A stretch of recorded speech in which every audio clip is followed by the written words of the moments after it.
하나님께서 어떤 사람을 사용하실 때 그 기준이 무엇이겠습니까? 하나님은 사람을 통해서 일하시잖아요.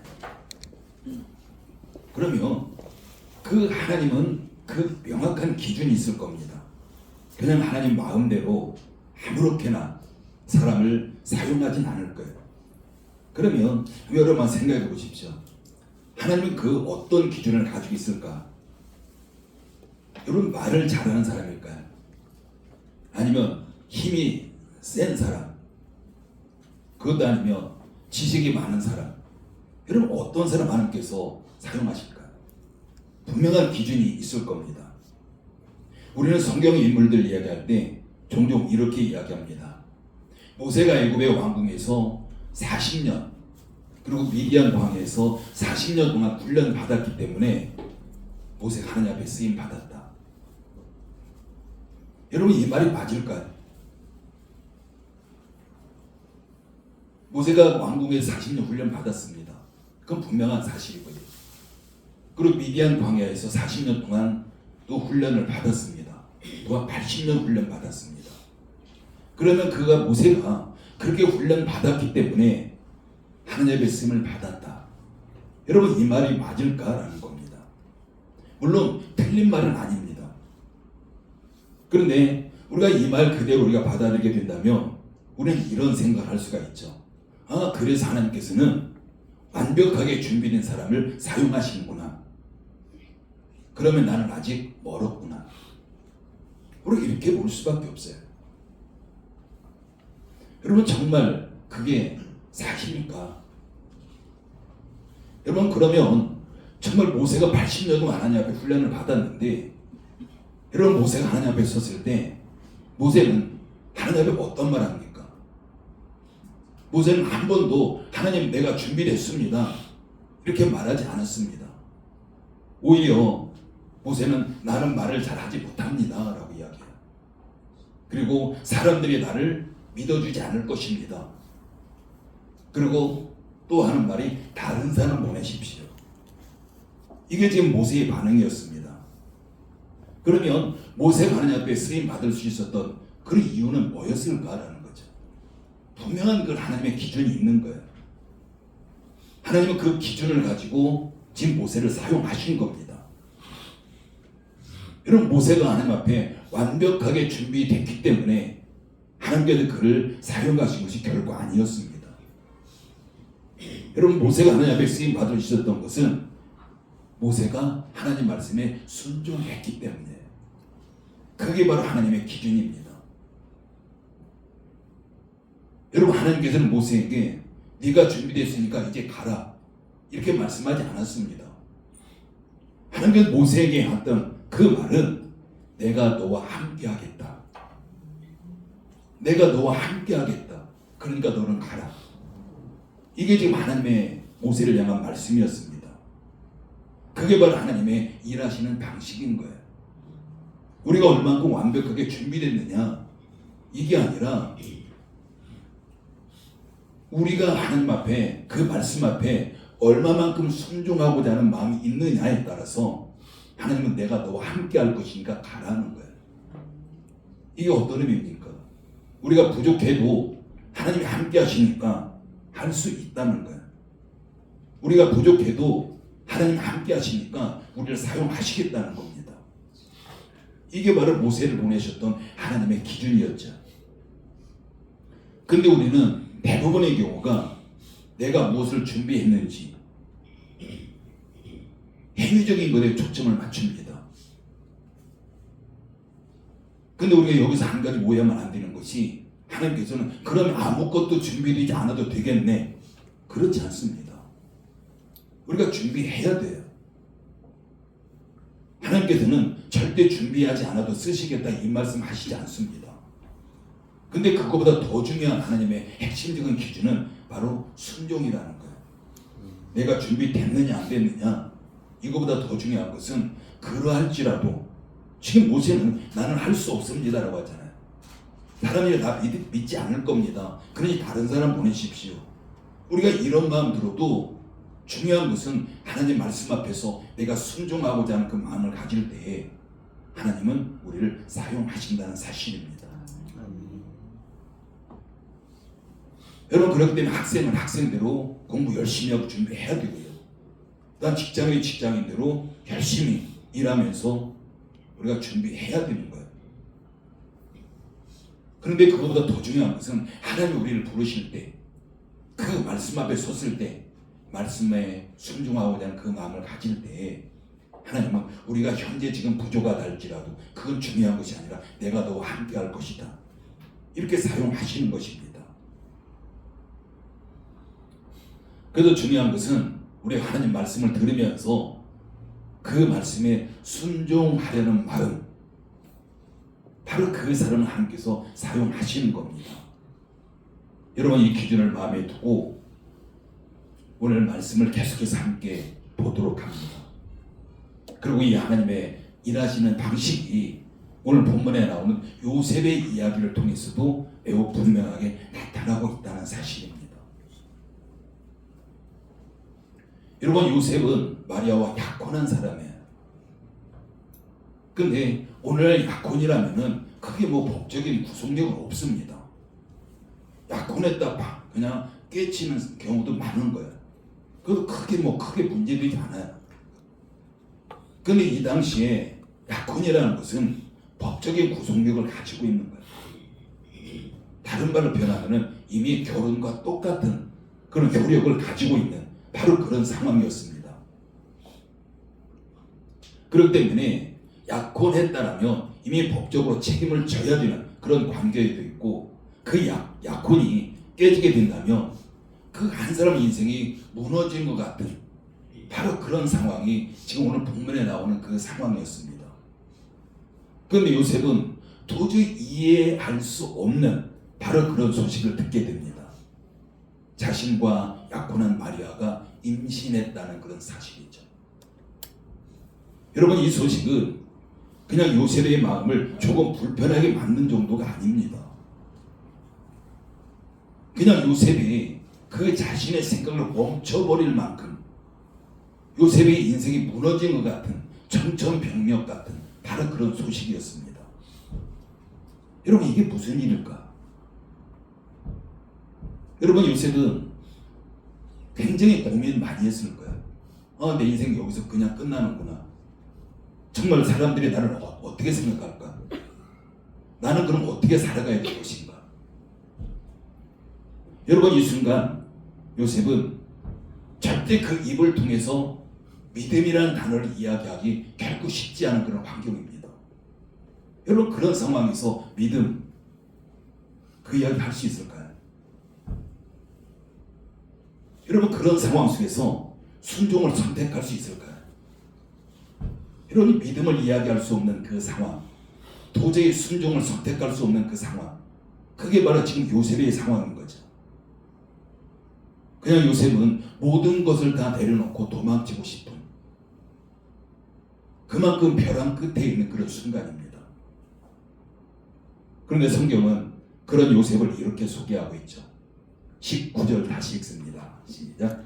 그의 남편 요셉은 의로운 사람이라 그를 드러내지 아니하고 가만히 끊고자 하여. 여기서 의로운 사람이라는 것은 요셉이 그만큼 완벽한 사람이라는 표현은 아닙니다.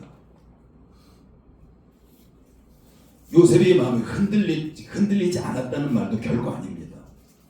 여러분, 의로운 사람, 이 말은 자기 인생이 무너지는 그 순간에도 하나님 앞에 내가 어떻게 해야 될지 고민했던 사람이라는 뜻이에요.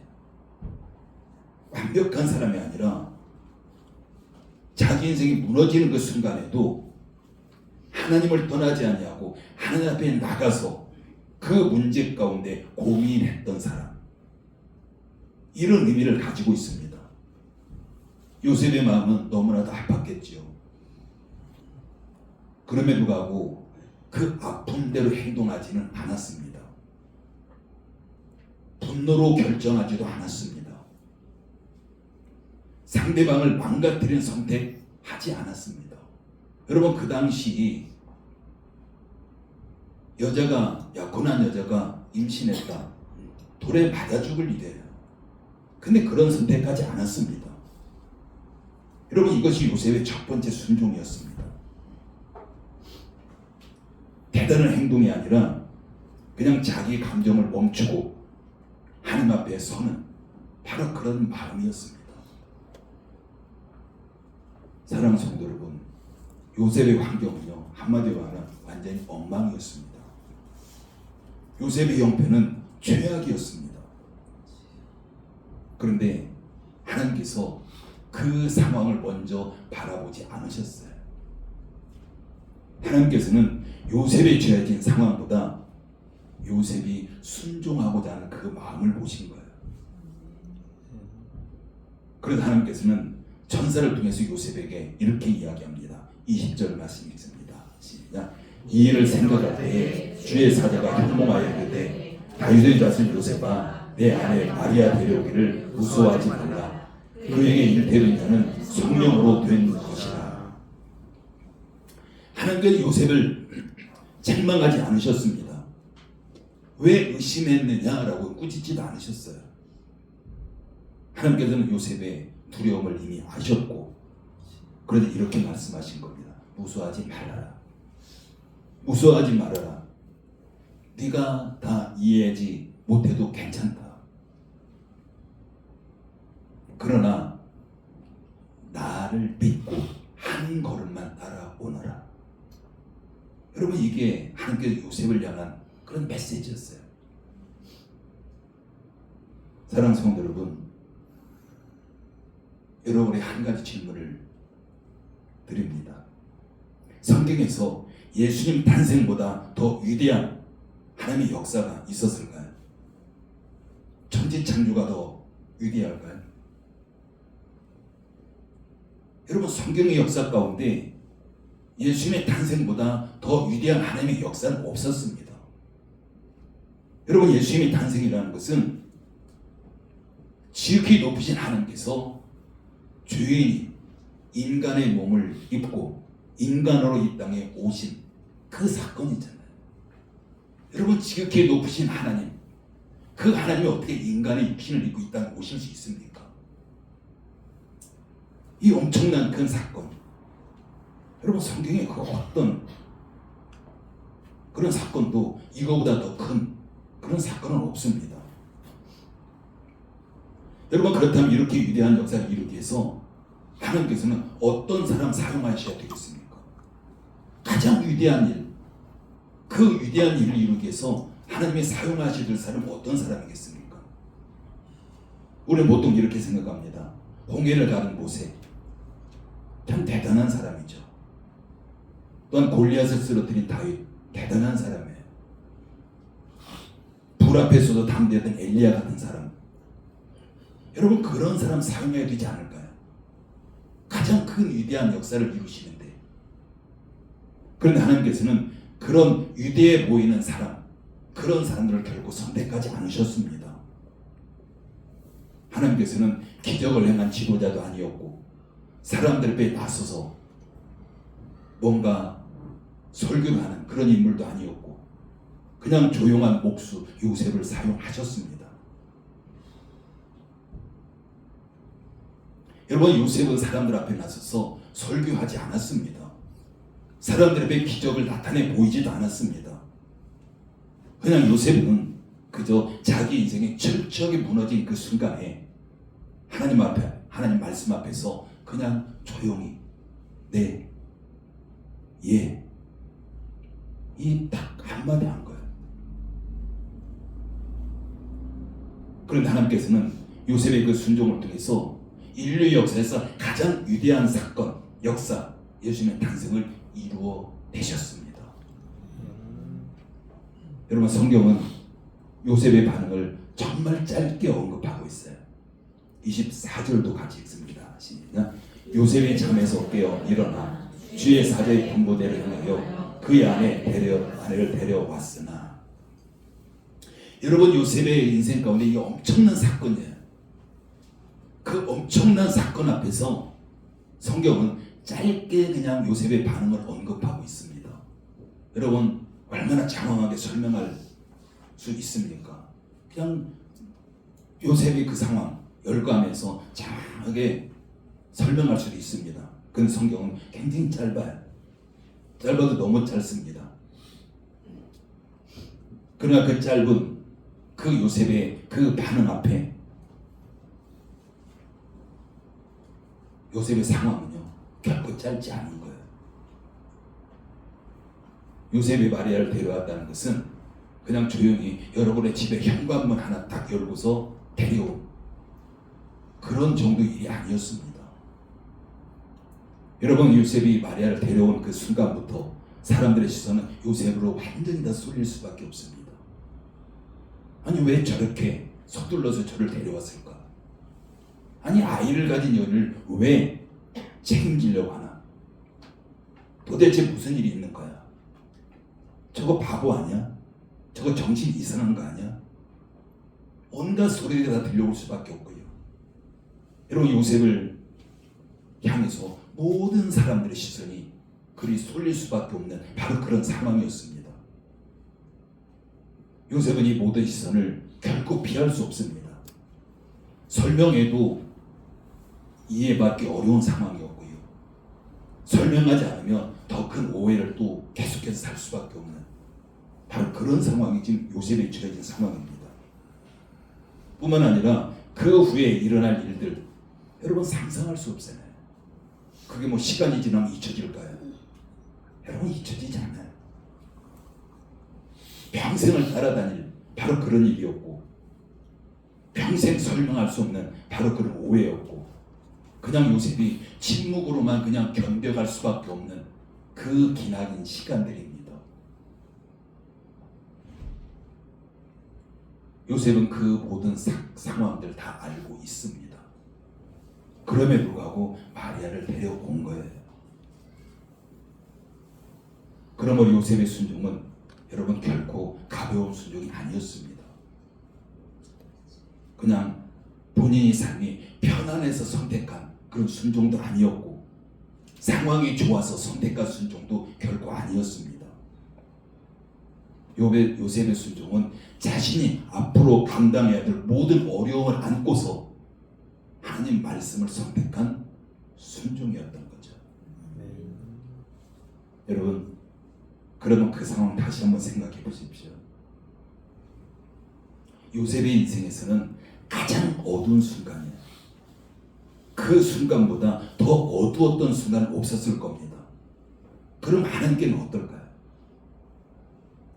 하나님께는 가장 어두운 순간이 아니라 구원의 가장 밝은 시작이 되는 거죠. 여러분, 그럼 두 사건이 함께 만나면 어떻게 될까요? 여러분 종합해 보십시오. 요셉의 가장 어두운 순간과 하나님의 가장 밝은 그런 시간이 그 시작이 만나게 된다면 그 결과는 어떤 상황일까요? 그럼 여러분이 한번 대답해 보시기 바랍니다. 사랑하는 성도 여러분, 요셉의 이야기는 특별한 사람의 특별한 이야기가 아닙니다. 가만히 들여다보면요, 우리의 삶과 닮아도 너무 닮아 있습니다.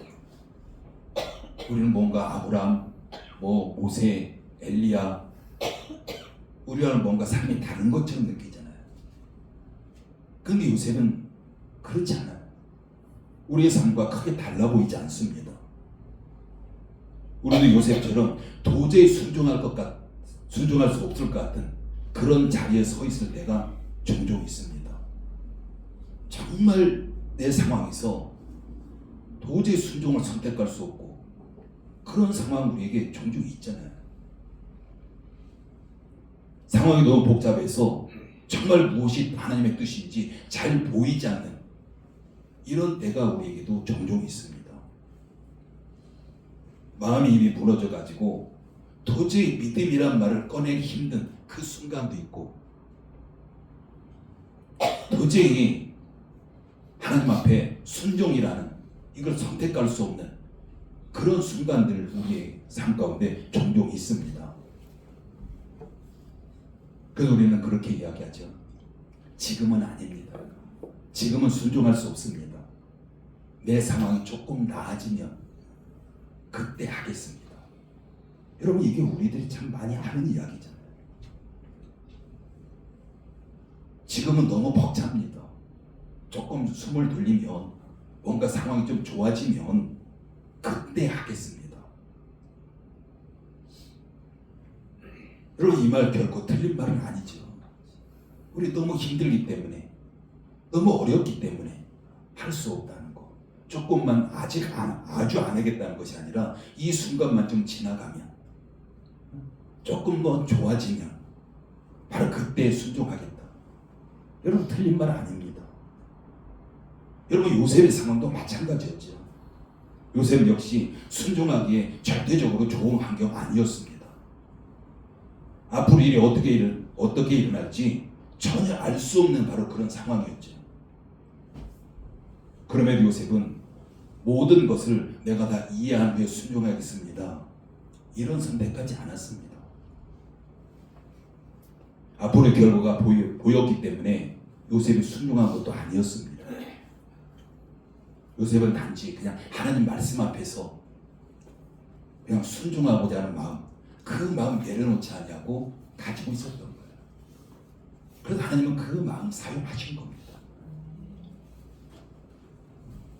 사랑하는 성도 여러분, 하나님은 우리에게 완벽한 순종 요구하지 않습니다. 완벽한 순종 우리 할 수 없어요. 실수하지 않는 믿음도 결코 요구하지 않습니다. 우리 그만큼 실수하지 않을 만큼 그 믿음이 완벽한 사람 아무도 없습니다. 하나님이 이렇게 묻고 계시는 거죠.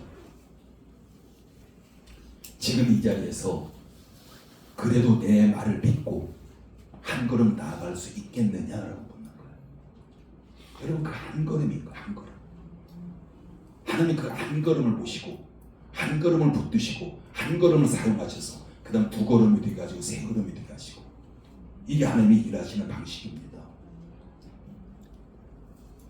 상황이 좋아지면 순종하겠습니다, 이런 고백이 아니라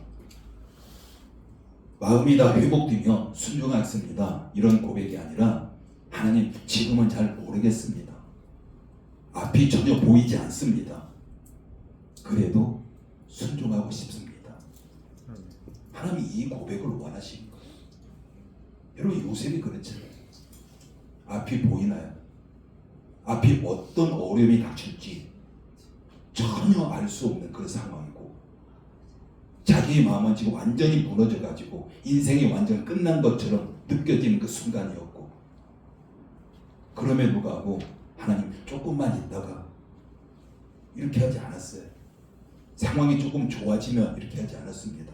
그 상황에서 하나님 말씀이 주어졌을 때 요셉은 하나님의 그 말씀을 붙드는 거고, 그 말씀에 순종하려는 마음을 내려놓지 않는 겁니다. 여러분, 우리의 삶을 우리가 되돌아본다면 순종이라는 것은 결코 어떤 큰 결단으로 찾아오지 않아요. 순종이라는 것은 작은 그런 선택을 통해서 우리에게 찾아옵니다. 오늘 해야 될 책임을 회피하지 않는 것, 뭔가 손해처럼 보여도 정직을 선택하는 것, 뭔가 미루고 싶지만 말씀 앞에 다시 서는 것, 이해되지 않아도 그냥 기도의 자리로 나가는 것, 이런 작은 선택들이 우리 눈에는 굉장히 작게 보일 수 있어요. 그러나 그 작은 순종이 하나님 손에 들려졌을 때 그 순종은 결코 작은 순종이 아닌 겁니다. 여러분, 요셉의 순종도 그랬습니다. 여러분, 요셉이 그 마리아 데려왔을 때, 그 순종했을 때 내가 세상을 바꿔야겠다고 결심하지 않았어요. 그냥 요셉은 하나님 말씀을 외면하지 않았을 뿐입니다. 그러나 하나님께서는 요셉의 그 작은 순종을 통해서 인류 역사에서 가장 위대한 사건을 이뤄내신 겁니다. 여러분, 이처럼 아무리 작은 것일지라도, 아무리 위대한 사건일지라도 하나님은 사람을 통해서 일하십니다. 사람을 통해서 일하시는 것은 사람의 순종을 통해서 일하시는 거예요. 그 사람이 얼마만큼 준비가 많이 됐느냐, 이게 중요한 게 아닙니다. 여러분, 우리 하나님이 능력이 부족하다면 완벽한 사람 찾으셔야 돼요.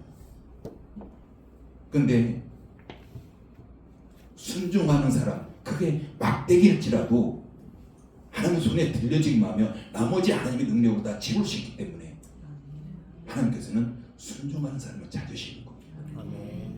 인류 역사에서 가장 위대한 사건, 예수 그리스도의 탄생, 하나님이 인간의 육신을 입고 이 땅에 오신 것, 임마누엘, 이 위대한 사건도 요셉의 작은 순종을 통해서 나머지 하나님께서 다 이루신 거예요.